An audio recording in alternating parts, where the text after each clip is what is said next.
चलिए let's go ahead.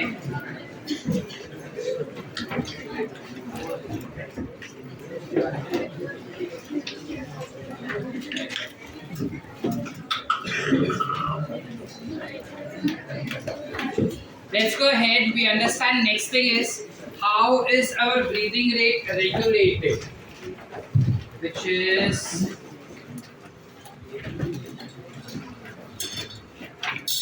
regulation of एक और black pen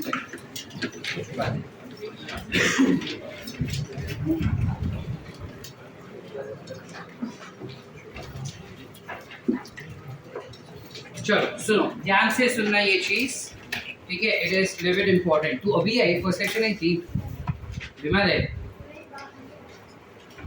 बस घूमो. हाँ, when we talk about respiratory rate, हमारे बॉडी में जो रेस्पिरेशन होता है वो दो तरीके से रेगुलेट कर सकते हैं. एक हमारा ब्रेन रेगुलेट करता है, दूसरा भी हमारा ब्रेन ही रेगुलेट करता है. But then there are certain chemicals which induce a particular signal towards the brain and thus brain helps in regulating. नहीं समझे? इंग्लिश बोलो. क्या होता है कि जो रेस्पिरेशन होता है वो दो लेवल पे रेगुलेट कर सकते हैं, ठीक है. पहला एक होता है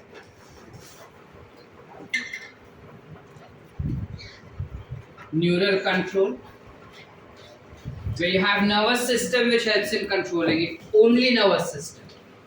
और दूसरा होता है chemical control, जहाँ पे you will have chemicals that will give some signal. कुछ chemicals होते हैं जो signals देते हैं ताकि हमारा brain उसको regulate कर सके. पहले न्यूरल वाला पढ़ लेते, थोड़ा आसान है. जब न्यूरल का बात पढ़ते हैं, हमने अब तक ब्रेन को डिटेल में नहीं पढ़ा. For people who have attended foundation course would know all parts of brain and their functioning almost, because we've done that earlier in foundation. But those who have not attended would not understand. So for them I'll revise part of it back again. ठीक है. हमारा जो brain होता है, हमको पता है कि हमारा ब्रेन 3 पार्ट में डिवाइड होता है. Fore brain, mid brain, hind brain. बचपन में पढ़ चुके हैं. Yes sir. फिलहाल what we are interested is in the hind brain, ठीक है. तो जब हम ब्रेन का बात करते हैं, ये हो जाता है पूरा हमारा फोर ब्रेन, ऊपर वाला. बीच में ना यहाँ पे कुछ ऐसे हो जाता है अपना hind brain, which we are not interested in. बीच में हो जाता है, बीच में you have some mid brain which is present but we are not interested in that, ठीक है. then you have hind brain which starts. hind brain में this region that we see is called as pons. Then you have some region like this. This is called as medulla. नाम तो सुने होंगे. Actually mid brain में और भी चीजें, hind brain में और भी चीजें होती हैं. यहाँ पे कुछ ऐसे होता है जिसे हम कहते हैं सेरिबेलम, ठीक है. Cerebellum, pons spheruli and medulla oblongata are the 3 major parts of your hind brain. But we are not interested in this right now, इसलिए मैंने ये ड्रॉ नहीं किया. Neither are we interested in this concept also, so we are not even drawing this part right now. What are we interested more in? Pons region and medulla region, ठीक है. अब scenario क्या होता है, जो हमारा मेड्यूला रीजन होता है वहां पे एक पर्टिकुलर सेंटर होता है इस रीजन में. There is a center over here which is called as respiratory. Last bench पे लिखा हुआ दिख रहा है या जूम कर दो. respiratory rhythm center. प्यार से क्या कहेंगे? RRC. क्लियर? प्रसन्न, उनको बोलना इसमें इंक भर के देने के लिए. देखो पकड़ेगा. चल next. You have something as respiratory rhythm center.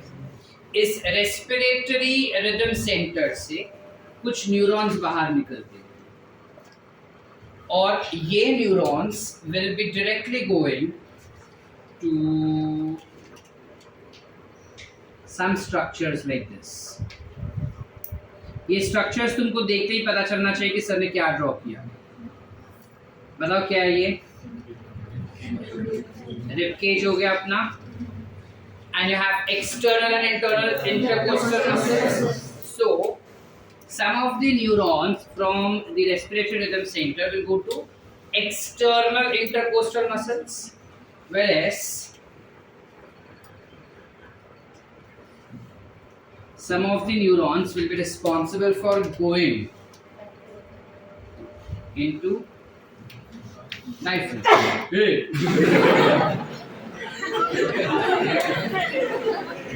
ये भी एडिटिंग में डालने का, इंक डाला या दूसरा लेकर ही आ गया, ठीक मत। यहाँ पे एज वी सेड कि हमारे पास दो न्यूरॉन्स, दो टाइप के न्यूरॉन्स आते हैं, सिर्फ दो ही रहते हैं क्या? देखो मैंने बोला दो टाइप, नंबर दो नहीं बोला मैं, ठीक है? दो टाइप के न्यूरॉन्स आते हैं। एक न्यूरॉन वो जो आरआरसी से निकल के it goes to external intercostal muscles, और दूसरा न्यूरॉन वो जो आरआरसी से निकल के जाता है डायफ्राम के पास। क्यों जाएगा? ऑब्वियसली ये न्यूरॉन जो गया वो एक्सटर्नल इंटरकोस्टल मसल्स को कॉन्ट्रैक्ट करवाएगा, so that the cage is opening या वॉल्यूम इंक्रीजेस। दूसरा वाला जो है that will go to diaphragm so that it gets flattened and it comes back to original size. Clear है बेसिक्स? अब इनको कॉन्ट्रैक्ट होना है या नहीं होना है, whether they should get contracted, they should not get contracted, how they should function, उसके लिए there are certain centers which are present over here. वो centers यहाँ पे present होते हैं, एक सेंटर दूसरा सेंटर, ये ऐसा ही लोकेटेड होता है क्या सर? हम रिप्रेजेंटेटिव दिखा रहे बेटा, ठीक है? एक सेंटर यहाँ पर होता है, इस सेंटर को you call it to be as pneumotaxic center, और दूसरा जो यहाँ पे अपने को दिखाई दे रहा है that will be called as apneustic center, ठीक है? You have pneumotaxic center and apneustic center. अब क्या होता है, ये आरआरसी जो रहता है that is main center present in your medulla oblongata that is regulating your breathing rate, ठीक है? मतलब जो हम इस वक्त तुम बैठे बैठे ब्रीथ कर रहे हो ना, वो ब्रीथ इसलिए कर पा रहे हो बिकॉज यहाँ के न्यूरॉन्स हमारे मसल्स के विच इज डायफ्राम और इंटरकोस्टल मसल्स के कॉन्ट्रैक्शन और रिलैक्सेशन को रेगुलेट कर रहा है, ठीक है? अब इस बंदे को तो पॉजिटिव सिग्नल देना ही पसंद होगा, ठीक है? नादान बच्चा है तो वो तो बोलेगा कि मैं पॉजिटिव इंफॉर्मेशन ही पास करूंगा। जब वो पॉजिटिव इंफॉर्मेशन पास करे मतलब वो क्या कर रहा है, it is passing an information for contraction, हो गया घड़ी बराबर? It is passing an information for contraction, किसका? Heart contraction, intercostal and diaphragm का कॉन्ट्रैक्शन। इन दोनों का कॉन्ट्रैक्शन मतलब I will be exhaling air, correct? I will be inhaling air, ठीक है? अब अगर मैं एयर को इनहेल करने का सिग्नल लेते गया तो भूप फट जाएगा ना। We cannot continuously take in air, so there has to be someone to stop that. और जिंदगी में हमारे घर पे भी एक ही बंदा होता है जो हमेशा चीजों करने से अपने को रोकता है। कौन रोकता है? है राम, नहीं हमारे पापा, ठीक है? Generally it is father who tries to stop you, नहीं जाने का बाहर, नहीं करने का काम, ठीक है? आमची मम्मी, ठीक है? जाने रॉन्ग एग्जांपल, ठीक है? ये खूंखार आदमी है या खूंखार इंसान है, ठीक है? जिसे चीजें नहीं पसंद होती है तो ये हमेशा अपने को स्टॉप सिग्नल देगा कि भाई तू चुप रहे, अब बस हो गया, ठीक है? जबकि ये ना काफी दयावान इंसान है, हमेशा खुश, ठीक है? वो बोलेगा तू काम करते रहे। समझ पा रहे कि नहीं समझे? सो ये जो न्यूरॉन पास करेगा वो न्यूरॉन भेजेगा यहाँ पे रेस्पिरेटरी रिदम सेंटर। सो जब एपन्यूस्टिक सेंटर का न्यूरॉन आरआरसी के पास आएगा तो वो उसको इनहेलेशन का सिग्नल पास ऑन करवाएगा। Did we understand? Give answer. क्या बोले हम बेटा कि जो एप्न्यूस्टिक सेंटर है,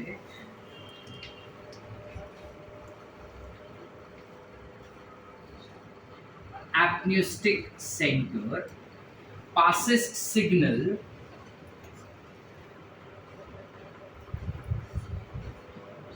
to respiratory rhythm center. तो RRC will pass signal of contraction of intercostal muscles and diaphragm, which will lead to inhalation. समझ पा रहे? ये सिग्नल किसका जा रहा है? इनहेलेशन का। तो पहले कुछ 2 सेकेंड के लिए, अच्छा चलो इधर लिख दे,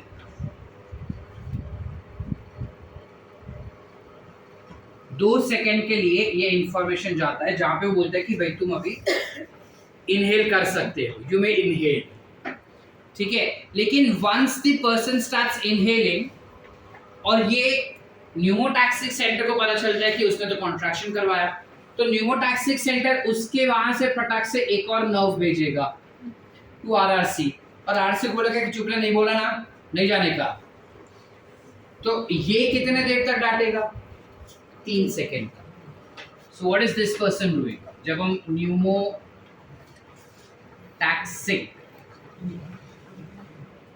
सेंटर का बात करें, this pneumotaxic center will pass signal to RRC to stop inhalation, and this signal will last for 3 seconds. 3 second तक वो बोलेगा कि चुप रहे, you are not inhaling, you don't have to inhale. फिर से वापस एप्न्यूस्टिक सेंटर बोलते हैं कि तू कर ना, मैं हूं ना, तू कर। फिर वो 2 सेकेंड के लिए इनहेलेशन का सिग्नल आया, फिर 3 सेकेंड स्टॉप हुआ, फिर 2 सेकेंड इनहेलेशन, फिर 3 सेकेंड स्टॉप हुआ। Are we getting the point? So when the information for contraction stops, that means you will have relaxation starting up. So that's how you have your breathing rate done. So it takes 2 seconds for us to inhale and 3 seconds for us to exhale. Are we clear? That brings up to somewhere around 12 to 16 respirations you breathe per minute. Are we clear up till here? Everyone? Any doubts so far? Are we clear up till here?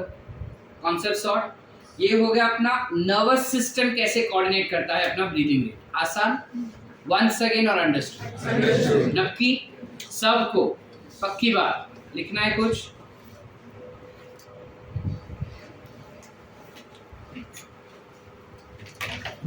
इस chemical control.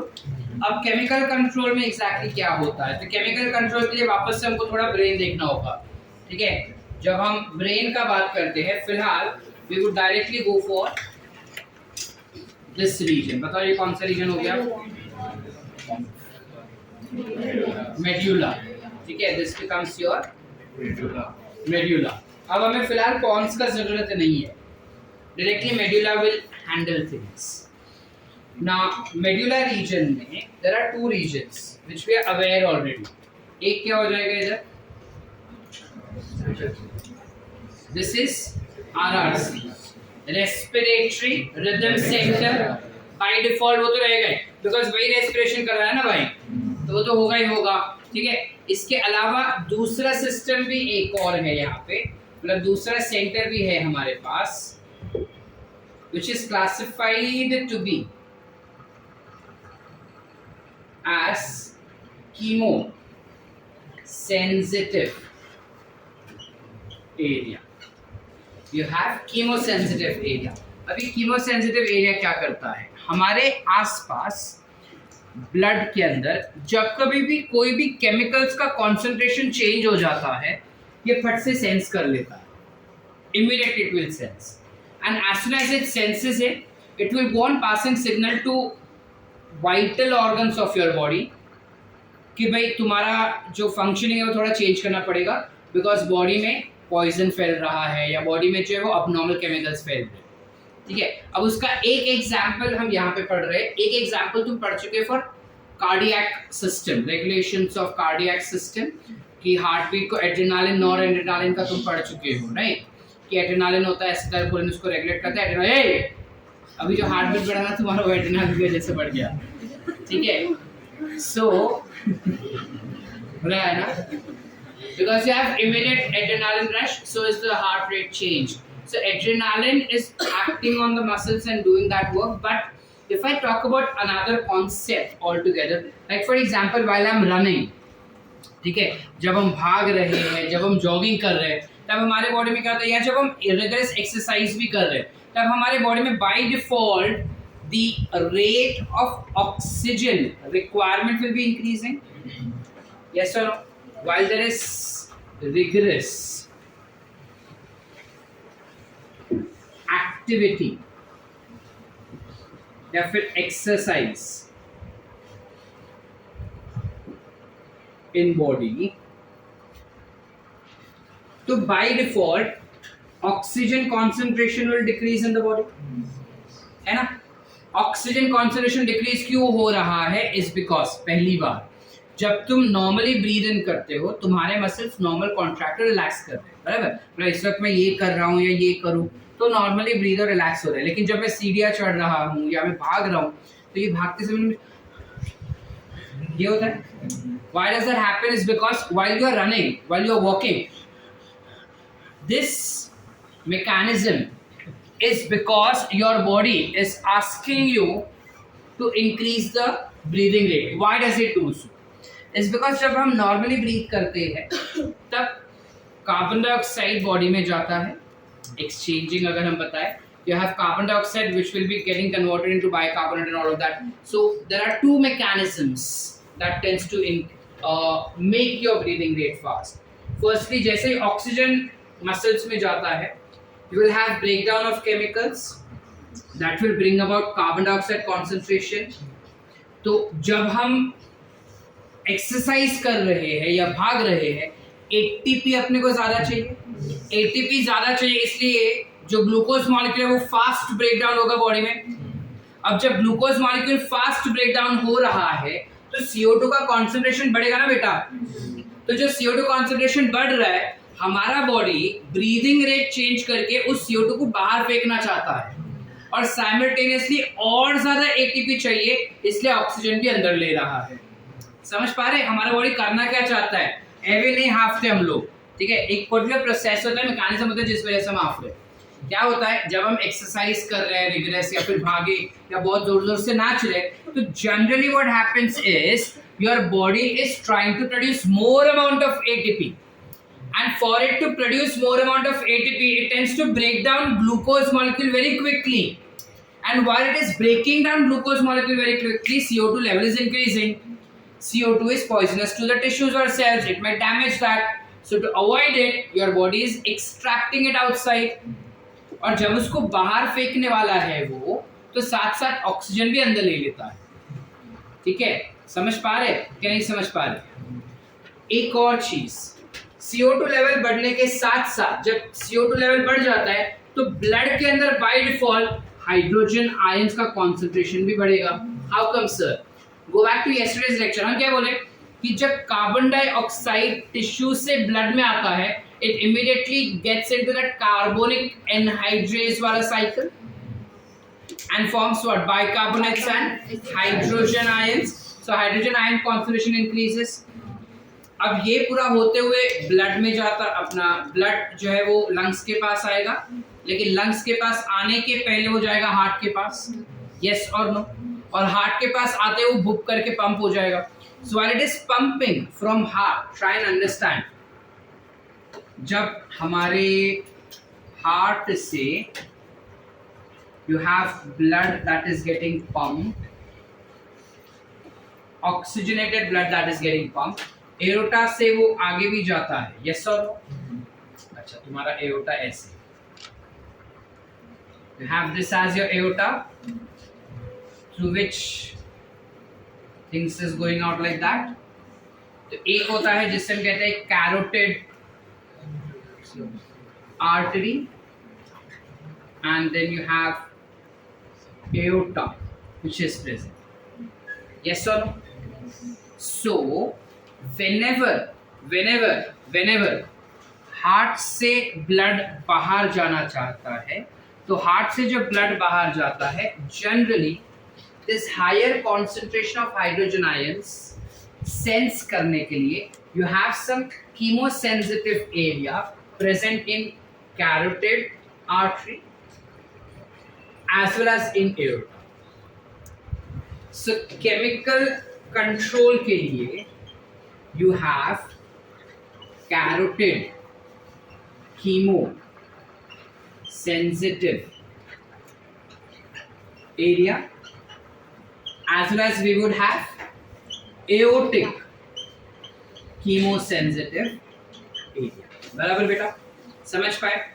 अब ये दोनों जगह पे जो sensitive area है, जब blood उस इलाके में जाता है तो ये हाई हाइड्रोजन आयन और हाई CO2 कॉन्सेंट्रेशन भी वो चेक कर लेता है।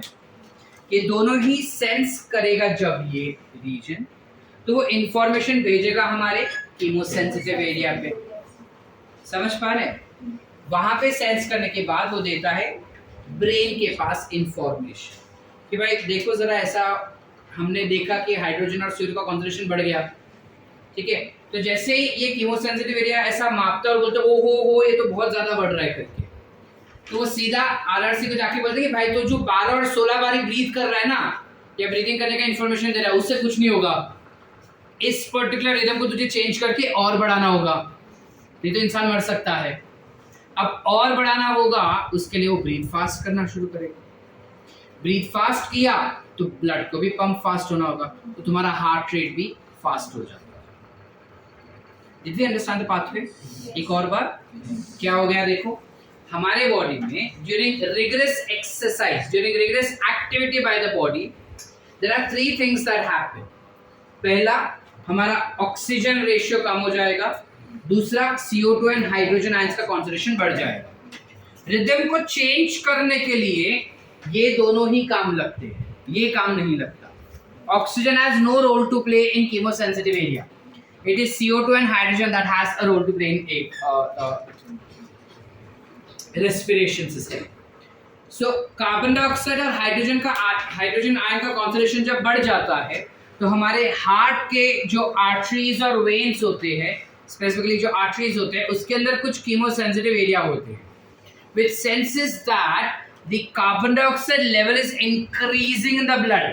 सर लेकिन लंग्स में जाके तो वो अच्छे से डीऑक्सीजनेटेड ऑक्सीजनेटेड हो गया, करेक्ट।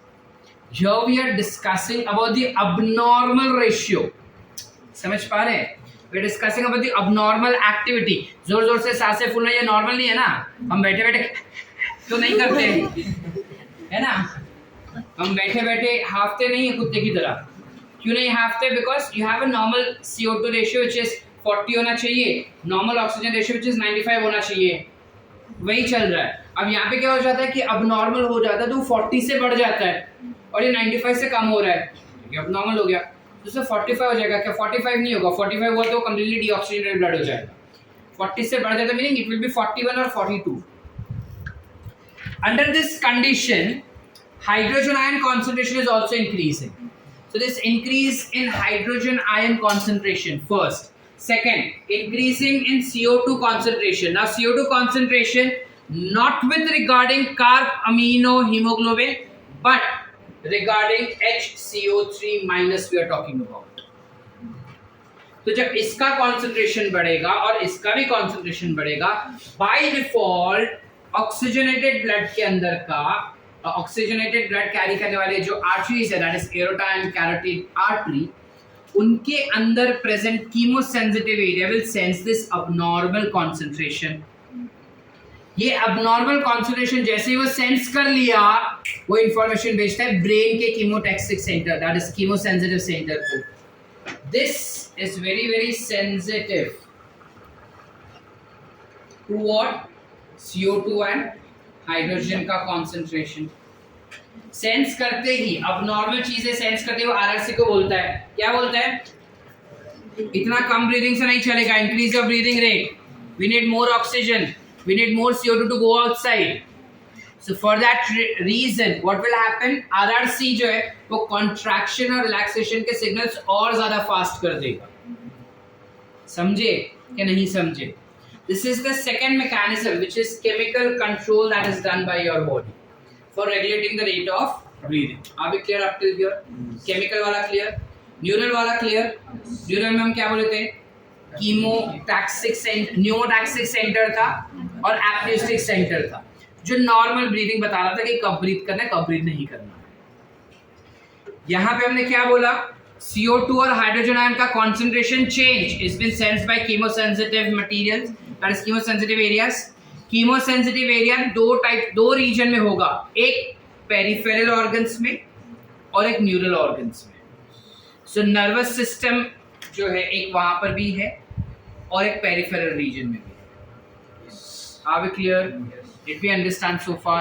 Everyone? Yes. लिखे बेटा.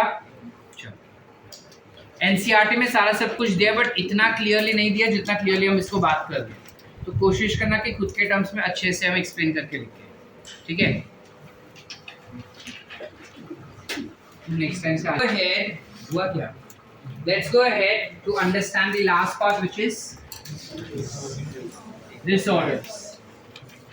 जिस पार्ट के लिए काफी लोग बेसब्री से इंतजार करते रहते हैं. ठीक है, लेकिन इसको ज़्यादा है नहीं. डिसऑर्डर्स में जनरली क्या होता है, जब हमारे बॉडी के अंदर लेट्स से ये हो गया अपना रेस्पिरेटरी ट्रैक्ट. ठीक है, तो मैंने ऐसा यहाँ से गले से ऐसा कट किया और ऐसे में दिखा रहा हूँ, तो समझ पा रहे? ये किसी का गला है, कट किया, अब देखते हैं. ठीक है, अब जब अंदर हम देखते हैं, obviously you have some structure like this, which is lumen part, जिधर से हवा पास हो रहा है. Yes or no? Whereas this will be the muscular part. ये muscles होंगे और यहाँ पे you will have squamous epithelial tissue also present. ये तो obvious है, अपने लिए पता है अपने को. अब क्या होता है, कभी कभार ऐसा सिनेरियो हो जाता है कि कोई ऐसा केमिकल बॉडी में आ जाता है जो तुम्हारे बॉडी से बिलोंग नहीं करता. जैसे there can be some bacteria that has entered. ठीक है, some bacteria that has entered, और there can also be some kind of allergens that might have entered. Allergen समझते हैं? पोलन ग्रेन आ गया, या फिर डस्ट पार्टिकल्स आ गए. ठीक है, या फिर कोई डाई आ गया, कोई कलर आ गया. ठीक है, जो होली वाले कलर्स आ गए, या इंक अंदर चला गया, कोई ऐसा चीज़, कोई ऐसा केमिकल जिससे हमको एलर्जी हो. ठीक है, तो जनरली क्या होता है कि जब कभी भी ये बैक्टीरिया आसपास दिखता है, हवा के साथ जब आता है, तो ऑब्वियस है कि यहाँ के जो विलाय है वो उनको ट्रैक करेंगे. विलाय जब उनको ट्रैक करते हैं, काफ़ी बार ऐसा होता है कि ये बैक्टीरिया जो है वो मसल्स के अंदर घुसने का कोशिश करते हैं, तो यहाँ पे बैठने का कोशिश करेगा. ठीक है, अब जब वो यहाँ पे बैठ रहा है, तो इस इलाके में एक केमिकल ऑलरेडी बैठा हुआ है यहाँ. ठीक है, यहाँ पे ब्लड फ्लो होता है, muscles will have blood flow ना बेटा. तो ब्लड फ्लो हो रहा है, तो वो घुस जाता है ब्लड के अंदर, और ब्लड के अंदर बैठा हुआ एक सेल है जो सुकून से बैठा है बिना हिले, ऐसे का ऐसा, which is classified as mast cell, which is nothing but mast cells. mast cells उधर बैठा हुआ है. अब इसको मचती है चूल. हम वीडियो देखे रहेंगे ना कि वो एक बंदर होता है जैसा, या फिर जो चूहा रहेगा वो बिल्ली को परेशान करता है, ऐसे वीडियोज होते हैं. तो ये ना इसको परेशान करना चाहता है, तो वो जाके इसके ऊपर बैठ जाता है. ठीक है, बोले देखते क्या करता है, क्या ही कर लेगा. तो जैसे ही ये इसके ऊपर आके बैठ जाता है मास्ट सेल्स के ऊपर, या फिर मास्ट सेल्स जब ऐसे ही वॉक करने गया और उसने देख लिया कि भाई ये तो कुछ गलत इंसान आ गया बॉडी में, ये तो नहीं होना चाहिए, तो immediately what does it do? ट्यू ट्यू ट्यू ट्यू ट्यू ट्यू करके वो सायरन बजाएगा. सायरन मतलब क्या? हिस्टामाइन. जैसे ये सायरन बजा, हिस्टामाइन बजा, अब सारे दरवाजे खुलने लगेंगे. सारे दरवाजे में एक्चुअली एक ही दरवाजा, कौन सा? Blood vessels. सो हिस्टामाइन क्या करेगा? Vasodilation. क्या करेगा? Vasodilation. वैसो डायलेशन यानी क्या बेटा? ब्लड वेसल्स का डायमीटर इंक्रीज करना। अब जब ब्लड वेसल्स का डायमीटर इंक्रीज हो जाएगा, at this region only it will increase ना। जहाँ पे हमको लग रहा है कि कुछ गलत ऑर्गेनिज्म आया है, उसी रीजन पे वो इंक्रीज होगा। यस और नो? और जैसे यहाँ पे ब्लड वेसल्स डायलेट हो गए, ये जो थिकनेस है वो थोड़ा और बढ़ जाएगा, और इसका थिकनेस बढ़ा यानी ल्यूमेन का साइज छोटा हो गया। तो ये हो गया अपना ल्यूमेन का साइज छोटा। तो it is doing vasodilation as well as bronchoconstriction. Correct? vasodilation के जैसे ये जो ट्रकिया है या जो ब्रोंकियल्स है वो भी कंस्ट्रिक्ट हो रहे हैं, और उनके कंस्ट्रिक्शन की वजह से हमें सांस लेने में दिक्कत होगी। It results into a first condition to be understood, which is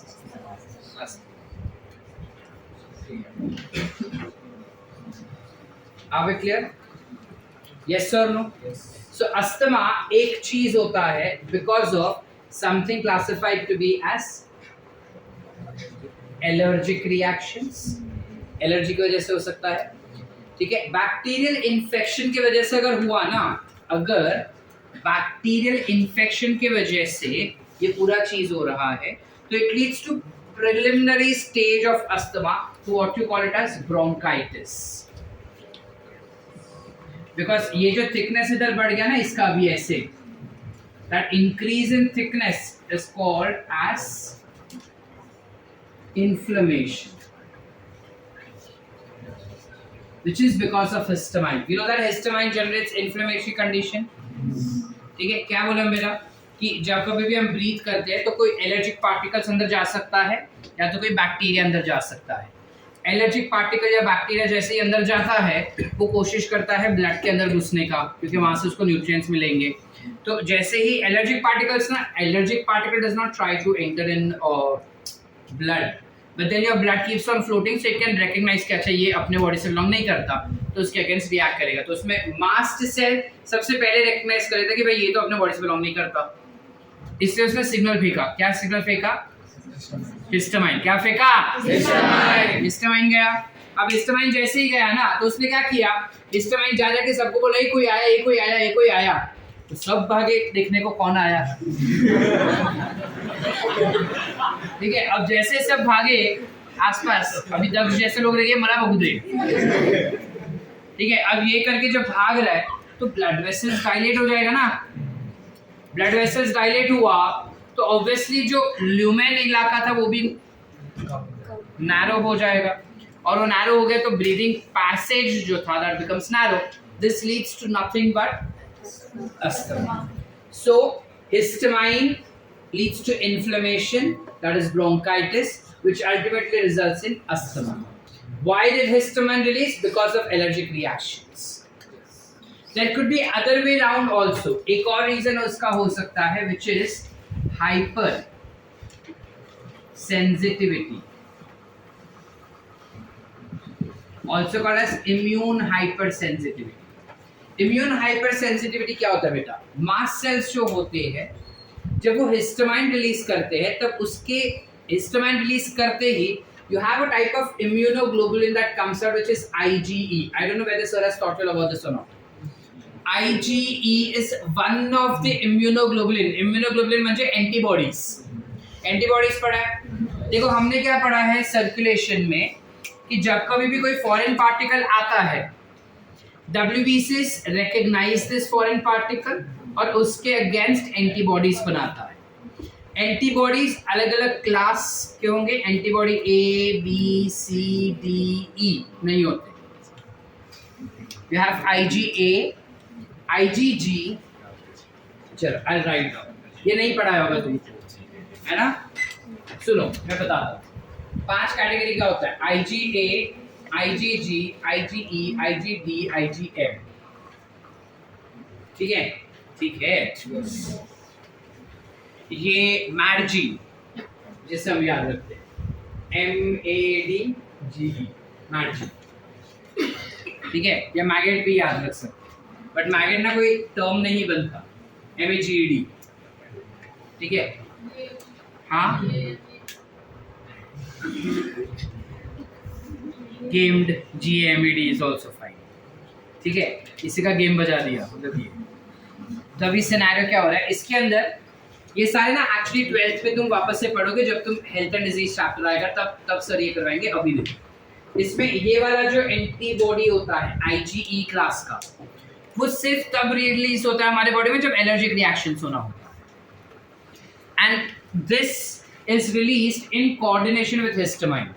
यानी सिनेरियो क्या होगा सुनो, जैसे अब सपोज मेरे को डस्ट एलर्जी है, ठीक है, या मैं मिट्टी में खेल रहा हूँ और मेरे को मिट्टी से एलर्जी है। अब वो मिट्टी मेरे हाथ पे गया, जैसे वो मिट्टी का पार्टिकल मेरे हाथ में गया, obviously histamine will be secreted because it finds it not to be a correct chemical to be entering inside my body. लेकिन हिस्टामाइन के रिलीज के साथ साथ ये hyper active over excited person के आ जाते ही पता क्या हुआ। अब जैसे ही IgE आता है, जो इन्फ्लेमेटरी रिएक्शन होना चाहिए वो दुगना, डबल द टाइम्स हो जाता है, because IgE was not supposed to come। समझ पा रहे हैं?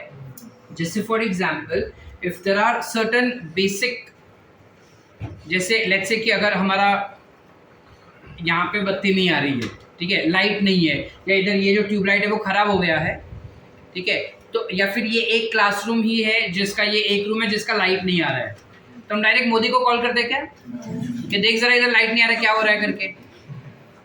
या फिर अगर मोदी इन्वॉल्व हुआ कि हाँ भाई क्या हुआ राजवर्धन, तेरे क्लासेस में लाइट नहीं आ रहा है क्या, that's a very big thing to react, उसका जरूरत नहीं था, वैसे वही चीज हो रहा है। हिस्टामाइन से काम चल रहा था, बट ये बहुत बड़ा आदमी है जो ओवर एक्साइट हो जाता है किसी किसी के बॉडी में, तो वो भी आ जाता है इसके साथ, जिस वजह से the reaction is 10 times amplified, 10 गुना ज्यादा बढ़ जाता है रिएक्शन, ठीक है। इसे हम कहते हैं hyper sensitivity. And because antibody is part of immune system या immune response, we call it as immune hyper sensitivity. तो अस्थमा ना 2 रीजन से हो सकता है, एक होता है इम्यून हाइपर सेंसिटिविटी की वजह से और दूसरा होता है एलर्जिक रिएक्शन की वजह से। शुरू एलर्जी से होता है और बाद में आगे बढ़ते बढ़ते वो हाइपर सेंसिटिविटी पे आके रुकता है। Are we clear? यस और नो? काफी लोगों को तुमने देखा होगा जिसको पोलन ग्रेन से एलर्जी होता है, do we know? Pollen grain से everyone, lot of people who have pollen grain allergy, there are lot of people who have allergy with चना खाते, चना के आटा जो रहता है या कोई भी चने वाला पार्टिकल, उससे उनको problem. So there are different types of allergic reactions which is because of this reason. किसी को लैक्टोज से एलर्जी होता है, ठीक है, किसी को ग्राउंडनट से एलर्जी होता है, शुगर से, मशरूम से एलर्जी होता है। This is a very common allergic reaction. So if it is mushroom which is causing allergy, do I eat any of the plant that will cause allergy? No. Mushrooms have some specific chemicals to which IgE reacts. तो सारे chemicals के लिए नहीं होता, वो specific chemicals के लिए होता है। तुम इतना तो पढ़ चुके होंगे दैट एंटीबॉडी, अच्छा छोड़, एंटीबॉडीज आर, जैसे enzymes are specific to substrates, वैसे ही antibodies are specific to their antigens. Antigens are the foreign particles. Confusing? समझा? मुद्दा नहीं समझा? प्रणाली पक्का? सॉर्ट है एवरीवन? जाऊया पुढे?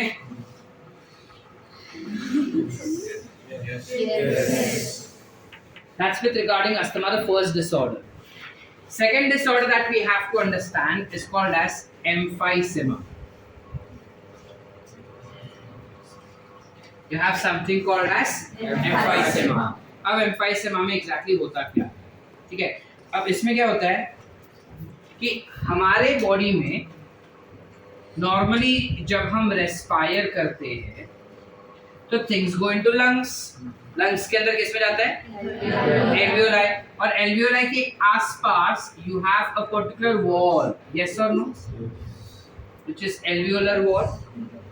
और इसके आसपास attached to this we have what?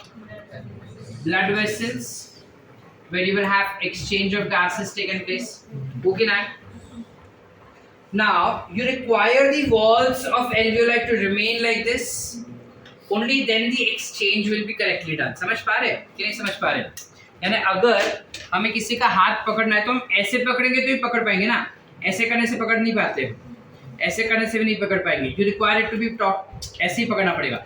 Likewise, if there has to be an exchange of gases and if this is alveoli, तो blood vessels ऐसा चिपकना ही चाहिए. अगर alveoli ऐसे हुआ और blood vessel ऐसे हुआ तो exchange हो पाएगा क्या? The surfaces are not matching. नहीं समझा मुराद? अगर कोई चीज का एक्सचेंज करना है, सपोज मुझे इसके साथ बात करना है, तो मैं ऐसे रह के तो बात नहीं कर पाऊंगा. I need to be like this, then it's a correct talk. कुछ वैसा कि अगर एक्सचेंज ऑफ इंफॉर्मेशन या एक्सचेंज ऑफ गैसेस होना होगा तो ये एल्वियोलाई हुआ और ये उसका ब्लड वेसल्स हुआ जो ऐसे चिपके हुए रहते हैं. याद है हमने बताया था फर्स्ट लेक्चर में ही कि एल्वियोलाई और ब्लड वेसल्स एक दूसरे से चिपके हुए हैं because they have a common basement membrane. समझ पा रहे? yes. अब क्या होता है, कुछ लोग होते हैं जो उसके जिनके बॉडी के अंदर ये एग्जैक्ट ऐसा नहीं हो पाता. It is not like this. Why? Because slowly and gradually ये जो वॉल्स होते हैं, एक्सचेंजिंग वॉल्स, कैशलेस एक्सचेंज करने वाले जो वॉल्स होते हैं वो डिग्रेड हो जाता है. डिग्रेड समझता है? टूट जाता है. तो इतना फाइन होने की जगह पे उसका वॉल कुछ ऐसे हो जाएगा.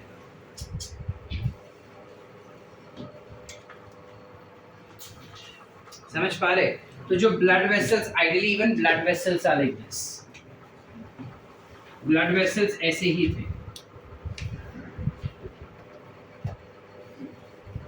ठीक है. अब ये टूट जाता है अंदर वाला पार्ट और टूट के ना कुछ ऐसा हो जाता है ना. They are not complementary anymore, so there will be no exchange of gases. ठीक है. क्या हो गया यहाँ पे? alveoli walls degenerate या फिर break down. Therefore no या फिर less exchange of gases will occur. This condition is called as emphysema. क्यों हो रहा है पता है हर्ष? अपनी बुरी आदत की वजह से.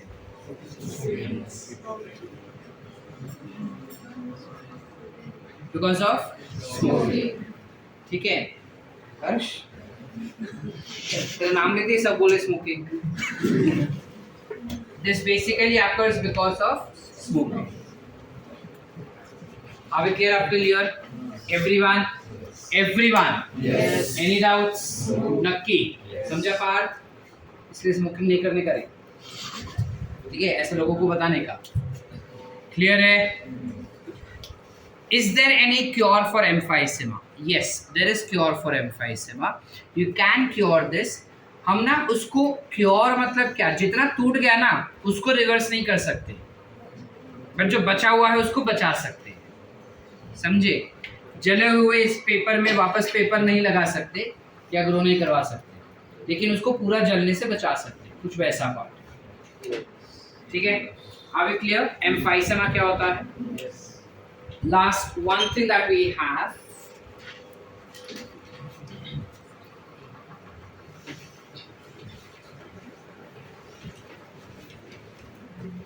which is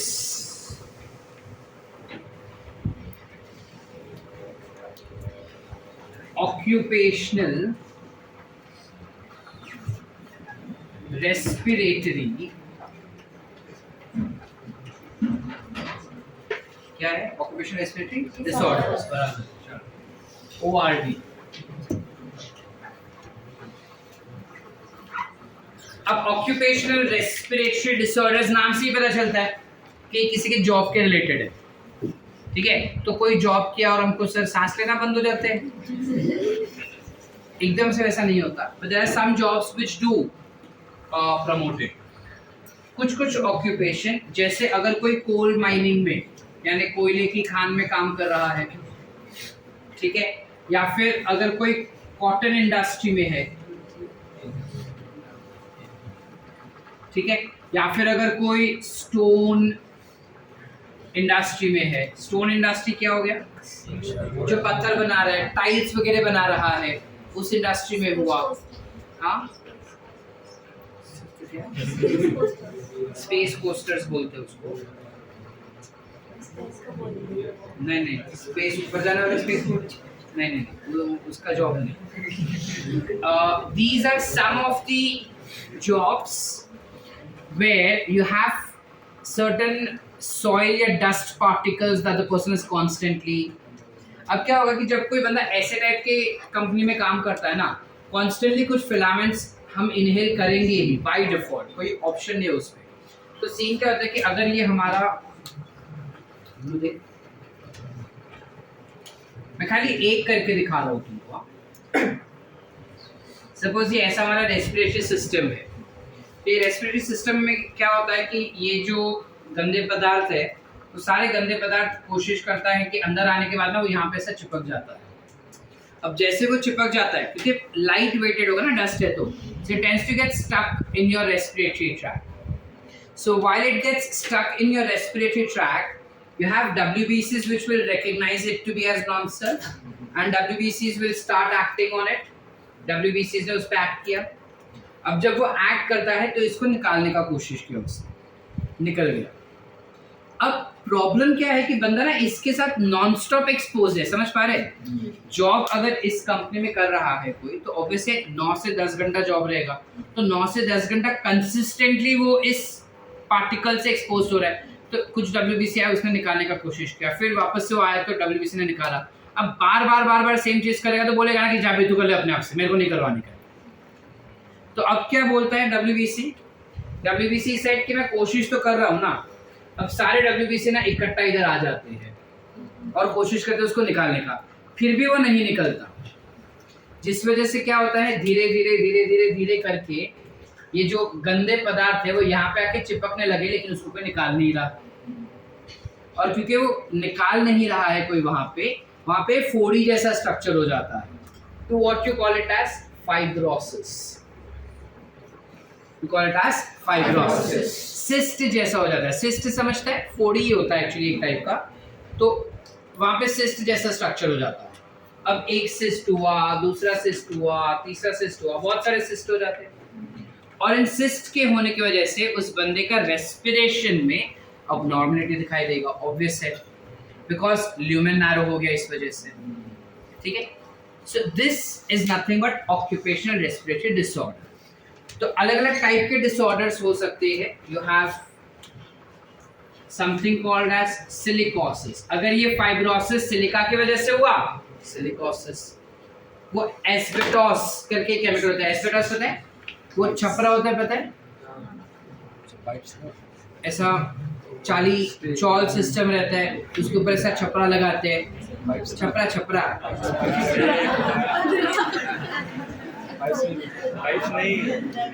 पत्रा। हाँ, हिंदी में उसको छपरा ही कहते हैं, छपरी छाप। मतलब ऐसा नहीं, वो छपरी छाप ग्रे कलर का होता है, ऐसा। आता तुम्ही काय सांगता ते तुम्ही बघून घ्या, ठीक है। That is basically composed of something called as asbestos. So if asbestos is causing fibrosis, I will call it as asbestosis, etc. NCERT में 2 दिए, 2 ही याद रखो, ठीक है। You have pneumococcis also, but then those all terms are not there for NCERT, तो उतना difficult हम पढ़ेंगे। Any doubts? नक्की sorted है। So these are certain abnormalities that we tend to see, certain disorders that we tend to see with regarding respiratory system. I hope the concept is clear, everyone. No doubts? Anyone? Okay. You also have some terms beyond NCERT. If you all want, I'll give you all. You have something called as anorexia. Suna? Have you heard? Anorexia is where the respiratory rate goes down. जब इंसान respire कम करने लगेगा तो oxygen का concentration body में कम हो जाता है, ठीक है। तो उसे हम कहते हैं एनोरेक्सिया, ठीक है। और वो ऑक्सीजन का कॉन्सेंट्रेशन कम होने की वजह से चक्कर आता है, ब्लैंक आउट हो जाता है और इंसान गिर जाएगा फेंट, ठीक है। So you need to know what is anorexia also, ठीक है। Just information. sorted, pointed out. With that, we end with your chapter human respiration complete. Okay? Now, what I'll do is I will read the regulation part. ये उतना difficult नहीं है, तुम video में देख के भी नोट्स बना सकते हो। अभी मैं इसको इरेज करके पहले वो रीड कर लेते हैं हम, बिकॉज दैट एनसीईआरटी से रीड करने पे तुमको समझेगा नहीं, ठीक है? So will read NCERT quickly and get on with that part. This part if you want you can copy it by seeing the video as well, ठीक है बेटा? चलेगा या पहले लिखना है? अभी पॉज कर दे खाली जब। चलो, talking about regulation of respiratory system या respiration. Human beings have a significant ability to maintain and moderate respiratory rhythm to suit the demands of body tissues. This is done by neural system, a specialized center present in the medulla region of the brain called as respiratory rhythm center is primarily responsible for this regulation. Another center present in pons region of the brain, which is called as pneumotaxic center, can moderate the functions of respiratory rhythm center. How does it do that? वो हमको नहीं बताया यहाँ पे, वो हम पढ़ लिए, लेकिन कैसे करता है? Neural signal from this center can reduce the duration of inspiration by hindering it and thereby alter the respiratory rate. You also have one more, अब डायरेक्टली केमिकल पे गया, एपन्यूस्टिक का बताया नहीं है एनसीईआरटी में अपने को। A chemosensitive area is situated adjacent to RC, which is respiratory rhythm center, which is highly sensitive to carbon dioxide and hydrogen ions. Increase in carbon dioxide and hydrogen ions, which is these substances, can activate this particular center, which in turn can signal the rhythm center to make necessary adjustments in the respiratory process, by which these substances can be eliminated from the blood. Are we clear? क्या नहीं समझे? जब कभी भी CO2 और hydrogen ion का concentration blood में बढ़ जाता है, कीमोसेंसिटिव एरिया उसको सेंस कर लेगा और सेंस करके रिदम सेंटर को बोलता है कि भाई तू रेस्पिरेटरी रेट तेरा चेंज कर दे। वो रेस्पिरेटरी रेट चेंज करता है ताकि ये हाइड्रोजन आयन और CO2 जो है वो बॉडी से बाहर जा सके। Are we clear? Receptors associated with aortic arc and carotid artery also can recognize changes in CO2 and hydrogen ion concentration, which is nothing but peripheral system which senses the chemosensitive, which has chemosensitive area which will sense the change in the concentration of CO2 and hydrogen ions and sends the information, necessary signals to rhythm center for remedial actions to be taken up. The role of oxygen in regulation of respiratory rhythm is quite insignificant, meaning उसका as such कोई role नहीं है rhythm को adjust करने के लिए। हमको अब तक ऐसा लगता रहेगा जब तक चैप्टर कंप्लीट नहीं होता तब तक कि प्रोबेबली ऑक्सीजन लेवल जब बॉडी में कम हो जाता है तो अपने को बोला जाता है कि ज़्यादा ब्रीथ करो, जब ऑक्सीजन ज़्यादा हो जाता है तब हम नॉर्मली ब्रीथ करते हैं। Nothing is related to concentration of oxygen, everything is related to CO2 and hydrogen ion concentration, ठीक है? Next thing that is been explain to us over here is disorders of respiratory system. So asthma is a difficulty in breathing causing wheezing. Wheezing क्या होता है? काफी बार जब हम सांस छोड़ते हैं ना, सांस लगता है जोर जोर से। अस्थमा पेशेंट को देखेंगे तो जब वो इन जनरल जब कफ हो जाता है अपने को, जब हम सांस नहीं ले पाते, तो while you release air, expiration के समय पे एक साउंड प्रोड्यूस होता है। हाँ, कुछ ऐसा वो जो साउंड प्रोड्यूस होता है ना, सीटी मारने जैसा होता है वो, ठीक है? पतला सा sound, so that is called as wheezing sound, ठीक है? Correct. That wheezing is due to inflammation of bronchi and bronchioles. Emphysema is a chronic disorder in which alveolar walls are damaged, due to which respiratory surface is decreased. One of the major causes of this is cigarette smoking. Next you have something called as occupational respiratory disorder. चलना बहन दे.